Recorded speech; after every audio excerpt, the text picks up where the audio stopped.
yìí mo rí tí àǹtí Bọ́lá ọmọ Èkìtì tí wọ́n ní àwọn àlàyé kan bíi just like an opera tí wọ́n ní èèyàn kan ó lo fake account ó fi ń drag àwọn pé ọlá condition ló fà á táwọn fi bára àwọn níbi táwọn bára àwọn àṣọ ìfà àwọn Mary Abalógun gan ṣe fídíò táwọn náà tún sọ̀rọ̀ pé no you don't owe anybody any explanation and all of that. ẹjọ́ nítorí Ọlọ́run ọkùnrin tó bá ti ṣe rí ọ̀pọ̀lọpọ̀ ìyálé mi í máa ń rò pé bóyá second wife ni problem òun. And our society náà tá bá ti hear the word polygamy báyìí obìnrin lámọ̀ bá jà. àti máa ń gbàgbé pé obìnrin ò lè di ìyàwó ọkùnrin kankan without the interest or consent of that man. ìyẹn ìyàwó tán fẹ́ ní sùlọ́kà. So as ìyàwó kékeré kọ́ ní ìṣòro wa. Is it either you yourself you are your problem or your ọkọ is your problem? But tá bá ti gbọ́ polygamy báyìí, we quickly forget the place of the man. And polygamy is more about the man than the woman. Ṣóyè wa bẹ́ẹ̀ yẹn. So even kó jẹ́ ìyàwó kejì tán wá fẹ́ kẹta lé tàbí ìyàwó kìíní tán wín, you need to see the way báwọn ọkùnrin àwọn ọkọ yín tẹ́ fẹ́ kú yìí bí wọ́n ṣe máa ń da àwọn single mother láàmú. Mo fẹ́ fẹ́ ẹ ní, màá fẹ́ léyàwó mi ní, màá ṣe kinní kan ní, màá ṣe. Wọ́n á tún insult wọn. Wọ́n á tún insult wọn. Àwọn single mother yẹn, wọ́n á insult àwọn ọkọ yín. Your ọkọ will still come to our house. I'm telling you, eventually àwọn ọkùnrin náà máa ń dúró láwọn obìnrin yẹn lọ́rùn. Kò sí ọkùnrin kankan tí ò bá ní interest àti fẹ́ obìnrin. Obìnrin ò lè rárá ẹ̀ mọ́kùnrin lọ́rùn. Ẹ lọ béèrè. Majority àwọn obìnrin tẹ́ fẹ́ pa yìí, àwọn ọkọ yín náà lọ ń bẹ̀ wọ́n pé dákun fẹ́ mi. Mi ò lè ṣorogún, kò sí problem. Fúnra àwọn ọkọ yín náà ń fi àwọn obìnrin lọ́kàn balẹ̀ pé ìyálé ò lè dẹ́ láàmú, ìyálé ò lè ní ẹ́ lára. Àwọn ọkọ yín they are the genesis of it now. Live and direct.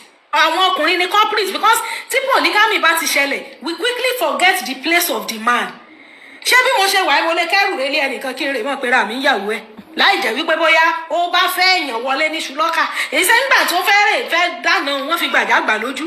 So ìwọ ní kó jòkó kó ronú ara ẹ̀ wò pé fún ọkùnrin láti lè take irú step ńlá bá ń bàbá yìí kí ni mo ṣe fún un àbí ṣe ti ń bẹ́nu ẹ̀ láti ṣe. Kò sí ìyàwó kejì tán fẹ́ tí ì ṣe pé ó ní reason. Torí ẹ̀ ni mo ṣe máa ń sọ fáwọn ìyàwó kejì mọ́ kọjá àyè ogun tó ti ọkùnrin síta wá fẹ́ tógun yẹn bá ṣẹ́ ó ṣeéṣe kó gbàgbé ẹ̀ ó ṣeéṣe kó abandon ẹ̀. So bẹ́ẹ̀ àwọn obìnrin àkínwà sincere to ourselves a máa ń ríra wa bí ẹ̀yin pé àwa nìṣòro ara wa. Somebody is in between which is the ọkùnrin himself. Ọkùnrin tí ń bẹ láàrin ẹ̀yin méjèèjì yẹn is the culprit. Yes, ó ní culprit. So ẹjọ́ nítorí Ọlọ́run. Mo rí kọ́mẹ́ǹtì kan wọ́n ní the truth is that polygyny is acceptable under the customary law of the Nigerian kìnìkan. Ṣóyè wa bẹ́ẹ̀ yẹn so ẹjọ́ nítorí Ọlọ́run kò ní ìdí kéèyàn káyà sókè tí ọba sínú destiny ọkọ ẹ pé yóò fẹ́ yàwó kò ní fẹ́ yàwó. Bẹ́ẹ̀ fira yín lẹ́mìí balẹ̀ ẹni ọba sì ti fẹ́ yàwó lé option pọ̀ tó ní tó bá pè é nínú option ní kó o ṣe ẹ mọ́ sí wàá bí mi léèrè hàn béèrè abẹ́wé ńlá ẹ̀yin sẹ́gbà lẹ́gbà kọ́kọ́ ẹ fẹ́ yàwó kò sọ bíyìn tí ó gbà kí wọ́n fẹ́ yàwó lóhùn. Yàbá yìí nìsín bẹ́ẹ̀ tó kún ibà ti rò pé tí ó fóun láyọ̀ tí ó fóun ní píìsì tí ó fóun lálàáfíà nu lẹ́tì tó tọ́bájọ́wọ́ rẹ ni ó ti gbowó tí èèfẹ́ ò lè stop ẹ̀ bẹ́ẹ̀ kò sọ́bìn kankan tó lè stop ọkùnrin láti ṣe nítorí fẹ́ ṣe. Ọkùnrin míì wà tó ṣe pé they are monogamous ọkùnrin kíyàwó wọn mọ̀ jọgí mọ́ lórí wọn ò lè torí ẹ̀fẹ̀ yàwó kejì. Yeah, there are men like that. Àwọn ọkùnrin míì they would rather go and commit adultery. Wọ́n rather lọ ṣe adultery torí pé wọ́n bẹ̀rù èèyàn wọn ò ní fẹ́yàwó wọn á ní ìyàwó àwọn ò gbà fáwọn ọbẹ̀ àwọn ò lè fẹ́yàwó lè wọ́n á dẹ̀ mọ́ dẹ́ṣẹ̀. Some people can be that gullible. They will be committing sin because why? They will be dying in silence because wọ́n bẹ̀rù obìnrin tó wà nínú ilé wọn. There are men like that. Tí ò bá ti sí nínú agenda ẹ̀ láti ṣe kò ní ṣe bẹ́ẹ̀ tó fi ṣe yẹn ẹ má bá àwọn ìyàwó kékeré jà ọkọ ní kẹ́ ẹ bá jà. And most of the time ọ̀pọ̀lọpọ̀ wa náà mọ reason táwọn ọkùnrin yẹn fi ṣe ń tán ṣe bẹ́ẹ̀ kí n wà sincere to ourselves. So ẹjọ́ nítorí Ọlọ́run ẹ bá ń táàgì fídíò yìí káàntì bọ́lá ọmọ Èkìtì orí ẹ má dẹ́ni kankan ló mọ̀. Don't give anybody oxygen. Ọ̀rọ̀ ní ayé yìí so fragile. This life is as fragile can be. Anything can happen to anybody. Anything can happen to anybody. tó bá dẹ̀ fi ipò fẹ́ fọ́ọ̀mù madam strong, you are this, you are that. Well, a time will come in your life whereby you know that you need somebody around you. Celibacy is good, bẹ́ẹ̀ kí ṣe gbogbo èèyàn ló lóore ọ̀fẹ́ rẹ̀. Wàá wá mọ reason tẹ́ni tó fi wá ṣèkejì náà wá ṣèkejì. Wàá mọ̀ wípé ó wá ṣe ìkejì nítorí wípé kò kí ń ṣonírìn àrè. Láǹtí Bọ́lá bá jẹ́ ọmọ kébékébé kan, she is very pretty and she has money. Ó lè máa fáwọn bàbá olówó kó máa fáwọn gọ́fúnà àwọn deputy governor náà. Kọ́ dẹ̀ máa fi ṣe pay as you go. But because she is decent, she cannot be like that. She married, put herself under a man. It shows how decent she is. Bí ọ̀pọ̀lọpọ̀ yín ẹ fẹ́ ṣe ìyàwó kejì, but you are a public property. Gbogbo èèyàn ló ń dó yín. Kò sí nǹkan téèyàn tó bá fẹ́ jẹ́ single tó bá ti lè rárá mú dúró ló wàhálà. Bí ọ̀pọ̀lọpọ̀ yín ẹ lè máa dúró as a single tẹ́ ẹ ti bímọ rí. Ọkọ ọlọ́kọ náà lẹ́ ń dó. Ìlà ṣe ní stay in your marriage. Tó o bá dúró tó bá bínú lọ, o lọ ń tò lẹ́yìn ni. Wàá wá rí àtàlátà bàbá lùtàtà. Wàá rí nígbà tó bá dé gbòòrò. Wàá mọ reason tẹ́ni tó ṣèkejì yẹn tó fi wá ṣèkejì. Wàá mọ̀ kó ṣe nítorí decent ni, kò kí ń ṣe aṣẹ́wó tẹ́yìn ń pè wọ́n. Àwọn ìyàwó kékeré wọn kì í ṣe aṣẹ́wó o. Wọn kì í ṣe onírìn àrè. Condition ló fà á tẹ́lómi fi wò pé tó ẹjọ́ nítorí Ọlọ́run. Ẹni ó bá fẹ́ yàwó lé kó fọwọ́ wọnú. Ẹni ó fẹ́ léèyàn, maintain your space. Are you understanding me? Ẹ maintain space yín. Gúnmọ̀ àwọn ló fẹ́ lọ fẹ́ ìyẹ́ ẹni tó ti bímọ. Àwọn single tán marry sí bí irú age àwọn Priscilla yẹn ni. Those ones within the age of 20, 30, 20, 25, 28, 30. Ìní single ọkùnrin single tó fẹ́ obìnrin tó ti pé 40 kìíní kan. Bí ò tiẹ̀ pé 40 tó ti bímọ sọ́wọ́. Ọmọ méjì ọmọ mẹ́ta. Ọlọ́mọ kan sì kó tó rẹ́ni fẹ́ sí kejì gan-an. Wàá ti níye sùúrù tó ti ní. Èmi ò sí nínú àwọn speaker táwọn sọ pé àwọn single mother ń ṣe rádaràda. No, because I believe in self-control and I believe in grace. Oore ọ̀fẹ́ wà. Kì í ṣe gbogbo èèyàn ló yọ onírìn àrè. Bẹ̀tẹ̀ ẹni tó jẹ́ single mother. Nígbà tí wọn náà bá jáde kúrò lábẹ́ ọkọ rẹ̀ tó dé gbòòrò lóòótọ́ mọ how easy it is pé kán fẹ́yàn wọlé ṣèyàwó. Ni wàá mọ̀ pé ẹni tán fẹ́ ṣèyàwó yẹn olóríire ni. Ẹjọ́ nítorí Ọlọ́run. Ẹjọ́ nítorí Ọlọ́run. Gbogbo ẹ̀yin tẹ́ ẹ̀ hide sí abẹ́ fake profile. They will leave their marriage and go out to be side chick to another married man. Of course, that's the reality now. Ẹ̀yin tẹ́ ẹ̀ hide sábẹ́ fake profile láti drag Àǹtí Bọ́lá ẹ̀rọ tàwọn ọmọ tẹ́ ẹ bí jọ. Bàbá wí tán ẹlòmíì bímọbìnrin mẹ́rin. Ẹlòmíì bímọ obìnrin mẹ́ta, ẹlòmíì bímọ mẹ́fà obìnrin gbogbo wọn. Ọkùnrin ta ló sọ fún ọ pé gbogbo ọmọ rẹ mẹ́fẹ̀ẹ̀fà first wife gbogbo wọn jẹ. Bí wọ́n bá tiẹ̀ jẹ́ first wife, sọmọ bí táwọn ọmọ rẹ̀ ó rìn dé. Ọmọ tí ó ṣẹlẹ̀ sí wọn lọ́la. Kò sẹ́ni tó ń wà pessimistic tàbí tí ń ronú pa burú ó ṣèyàn. But life is unpredictable. Kí lẹ́yìn drag ẹni ẹlẹ́ni fún? Ṣóun ló fẹ́ ra ẹ̀ ni? Níbi ayélujáde dé ìní ìsìn. Bẹ́ẹ̀yàn bá nífẹ̀ẹ́ sí obìnrin láti fẹ́. Obìnrin kankan ò lè rárá ẹ̀ mọ́kùnrin lọ́rùn fẹ̀kàn tẹ́lẹ̀ ọkùnrin tó ti níyàwó ńlé tẹ́lẹ̀. Ọkùnrin tó fẹ́ yàwó kejì ó ti ní reason láti fẹ́ yàwó kejì ni. Unfortunately sẹ́rí gbogbo raw materials girlfriend tán ọkùnrin máa kó kiri o. Tọkùnrin bá tiẹ̀ wá padà ní ìdìyàwó later in future wọn lè fẹ́ kankan nù girlfriend o. Wọ́n fẹ́ girlfriend. Neutral person, clean person tí òun ṣonírìn àrè probably tán bá sùn rí iná máa wá tá a fi ṣèyàwó. Ọ̀pọ̀lọpọ̀ ẹ̀yin tẹ́ máa ń feel pé bóyá àwọn second wife they were girlfriend before. Ọkùnrin ò kí ń tàn girlfriend síyàwó o. Bẹ́ẹ̀ ni ipò girlfriend náà máa fi wọ́n sí. Tó bá nídìí ìyàwó gan, wọ́n yàyàwó, wọ́n á wá ibòmíì lọ fẹ́ ọmọ tó wúlò tán lè fi ṣe wife material ni. So second wife is not a girlfriend. A lady ló ń rọ̀tẹ̀ fún mi recently pé kí máa yẹn tó ṣe ìyàwó rárá làwọn ti jọ wà. Títí òun ti léyàn kan tóun bímọ fún bẹ̀gbà yẹn òun bímọ yẹn ní school ni òun yọ̀ǹgì gan lẹ́ni yẹn ti ń fẹ́ òun eventually ó ní mọ́mì òun ní kò mọ́ fi single mother ṣẹlẹ̀ so kò fẹ́ òun ó ṣàfẹ́yàwó of course Muslim ni wọ́n ó lóun á wò pé tó bá tiẹ̀ fẹ́ fẹ́yàwó kejì ó yẹ ó lè fẹ́ òun ó ní ìjẹmujẹmọ pé nígbà tí ó fẹ́yàwó ẹlẹ́ẹ̀kejì ẹlòmíì náà ló fẹ́ ó ní bọ́ọ̀dẹ̀ kan wá tún pé láti Dubai pé kó dákun torí Ọlọ́run ò ní ìdìyàwó kó bóun wọ́mọ gidi kinní kan ó lẹ́lòmíì náà ló tún wá fún brọ́dẹ̀ mo nífẹ̀ẹ́ kan tẹ́lẹ̀ lè expect kó recommend yín fún brọ́dà because nǹkan ti jọ dà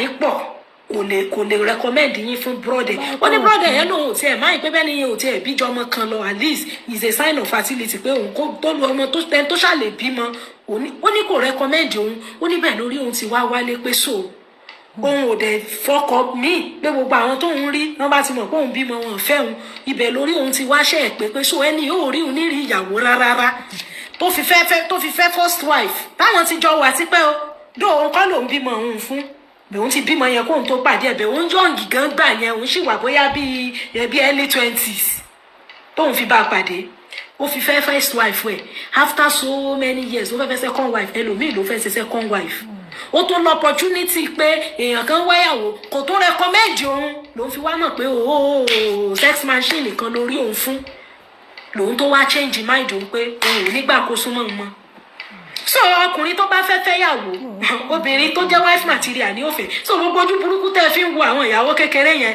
ẹ lọ tú dànù. wọ́n ní ọkùnrin ò kí ń tọ̀nù girlfriend síyàwó bẹ́ẹ̀ ni wọ́n ní confam of course ọkùnrin ò ń tọ̀nù girlfriend síyàwó because ó ti mọ̀ wípé girlfriend ló jẹ́ bó o dẹ̀ ṣe jẹ́ girlfriend yẹn ẹlòmíì náà tún máa súnmọ́ ẹ bọ́n ṣe ń bá ẹ sùn ẹlòmíì máa bá ẹ sùn ifun bẹ́ẹ̀ lòmíì ò bẹ́ẹ̀ sùn kò ní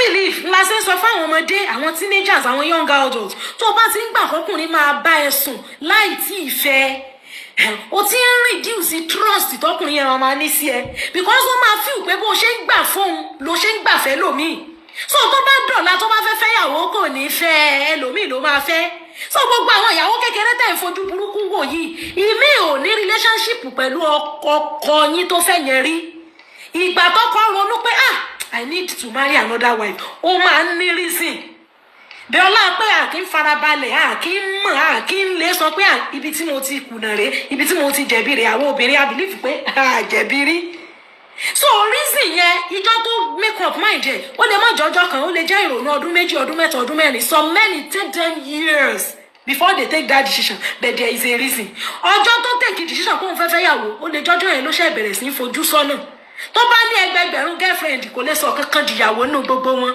ọ̀nà confam fún wa yìí ọ̀nà confam lórí kinní yìí pé bí mo ṣe sọyàn lórí ọkùnrin yẹn tàn girlfriend síyàwó ó lè máa tàn ẹ́ pọ̀ máa fẹ́ ṣe rí different àníyàn different intention làwọn èèyàn fi ní relationship ọkùnrin míì wà ó ti mọ̀ pé òun ò ní fẹ́ yóò wá purọ́ fún ẹ pé òun máa fẹ́ oṣù kìíní oṣù kejì ọdún kìíní tí relationship bá ti ń gùn jù jẹra tẹ́niyẹn ò bẹ́ẹ̀ sọ̀rọ̀ ìyàwó tí ò sọ pé ìjò là ń bọ̀ wá lẹ́yìn ìjò là ń bọ̀ wá dáná ọdún kìíní ọdún kejì yẹra fún irú ọkùnrin yẹn kò ní intention kò ní ṣe di unique thank you kò ní nǹkan kan fi ẹ́ ṣe bẹ́ẹ̀ lọ́kùnrin tó ń fẹ́ bẹ́ẹ̀ yẹn tó dẹ̀ ti mọ̀ wípé kò bẹ́ẹ̀ sọ̀rọ̀ àti fẹ́ ẹ sílé ó ti mọ̀ pé lẹ́yìn ó fẹ́ sọ ẹ́ di girlfriend everlasting ni ìwọ ò dẹ̀ sí fún yẹn lọ gbàdúrà sọ Ọlọ́run lókè kó fún ọ léèyàn tí ó tó máa fẹ́ yàtọ̀ fẹ́ni tí ó mọ̀ kàn waste time ẹ bẹ́ẹ̀ tó ọkùnrin bá ṣe tán tí ó fẹ́ yàwó yóò mọ ibi tí ó mójú lọ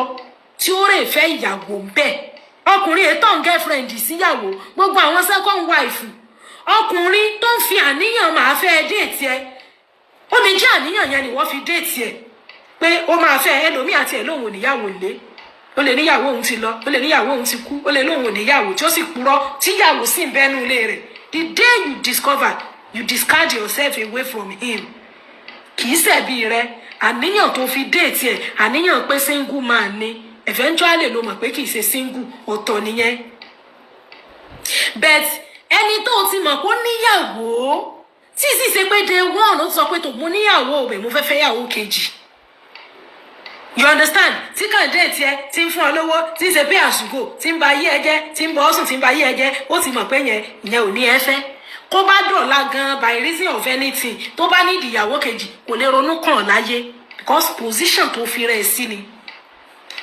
I'm telling you àwọn single mother tó máa ń padà àrọ́kọ fẹ́ lẹ́yìn ọmọ méjì ọmọ mẹ́ta bóyá ọkọ yẹn wá fi wọ́n ṣe second or third wife o ẹ lọ bí wọ́n léèrè they are the kind of single mother tí wọ́n fira wọn sípò girlfriend fún ọkùnrin kankan fine wọ́n mọ̀ pé single mother làwọn àwọn ti bóyá wọ́n ṣe mistake àbí àṣìṣe bẹ́ẹ̀ tí wọ́n ní fira wọn sípò ìjẹwùrù fún ọkùnrin kankan tó bá jẹ́ single mother tó fẹ́ rí marry tó dẹ̀ fọ̀rọ̀ rẹ̀ mọ́ Ọlọ́run Ọlọ́run ó ṣe fún un yóò rọ́kùnrin alálùbáríkà tí ó fẹ́ wọlé títí pé yóò mọ̀ fi ṣe sex toy. Irú ẹ̀ ní toríṣiríṣi àwọn àǹtí Bọ́lá tẹ̀ ń dráàgì torí pé wọ́n dísẹ́ǹtì ni. Obìnrin tí ò bá dísẹ́ǹtì yóò wò pé kí ni òun kú ti bímọ yóò kàn máa sùn kiri bó ṣe wù ni. Kì í ṣe gbogbo single àbí single mother ní sùn kiri o. There are people who have self-control, you understand? Bẹ́ẹ̀ ni tó fi pé kóun fọ́kọ wọ́n ń ṣaṣẹ́wò ẹ má wulẹ̀ mọ́ so because you don't know what will happen to you tomorrow. Tí wọn náà ní láti lọ ìmárì ọ̀pọ̀lọpọ̀ yín ẹ̀ lè dágbé láìrọ́kùnrin.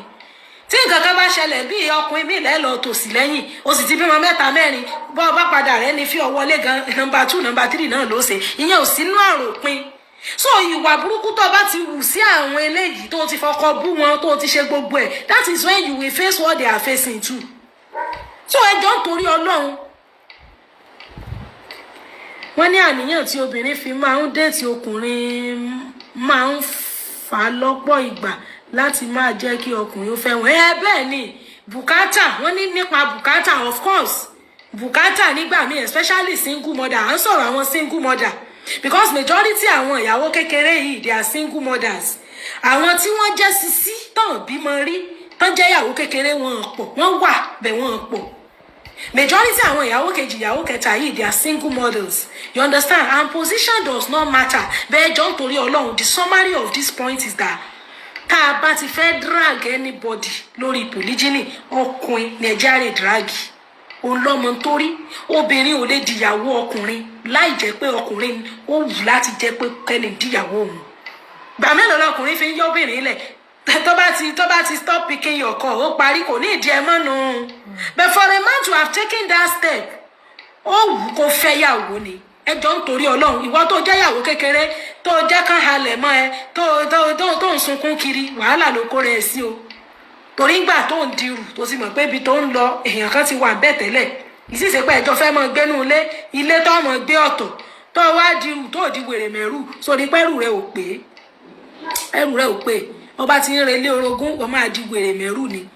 Tó bá gbé wèrè wá ẹ fi wèrè pọ́ọ̀tì ẹ̀ tó bá gbé áńgẹ́lì wá ẹ fi áńgẹ́lì pọ́ọ̀tì ẹ̀. Woman kan tí wọ́n ń gbé voice note tí wọ́n kiri lẹ́nu ọjọ́ mẹ́ta yìí I'm very sure pé wọ́n bully woman yẹn wọ́n push her to the wall náà ni ní gbogbo ọ̀rọ̀ tó jáde fi ń jáde. Ẹ dákun torí Ọlọ́run ọkùnrin òun ni complete nínú polygyny. It is not you see ọ̀pọ̀lọpọ̀ ìyálé máa ń fi pé ìyàwó kékeré ni ìṣòro àwọn. Ìyàwó kékeré is not your ìṣòro. Your ìṣòro is either your husband or you yourself. Mi ìlè ìyàwó kékeré lọ́dún èèyàn sìn kéèyàn kan wá gbógun tì mí. I am not your problem. Your problem might either be you or the man that came to marry me. So ẹ jọ̀ọ́ nítorí Ọlọ́run and life is a pendulum. Tó ṣe nìkan lónìí ó lè tún fi wọ́dọ̀ ẹlòmíì náà lọ́la bàbá sì fi wọ́dọ̀ ẹ maintain your lane. Ẹ bá yé mọ wà tí wọ́n fi fẹ́ yàwó lé mi ayé lọ wà tí wọ́n fi fẹ́ yàwó lé ọ. Why should I add salt to my injury by fighting the ìyàwó? Ìwọ tó mọ̀ pé ayé lọ wà tó fẹ́ yàwó lé ẹ dandan ni kó tún bá yàwó ń jà. Ọkùnrin tí ń fẹ́ yàwó náà ẹ mọ fẹ́ yàwó ẹlòmíì ò lówó lọ́wọ́ ẹlòmíì ò nílé méjì ẹni tí ò nílé méjì ń pè kán lé lọ́hùn. Ẹni tí ó bá ti nílé méjì kò lè sọ pé ilé lọ́hùn ni mò ń lọ ilé lọ́hùn. Tó o bá fẹ́ ṣòwò kinní kan ọ̀rẹ́ níní nígbà tí mọ̀ pé ìyàwó méjì lọ fẹ́ òun ọmọ wípé ní tò ọ́ nílé méjì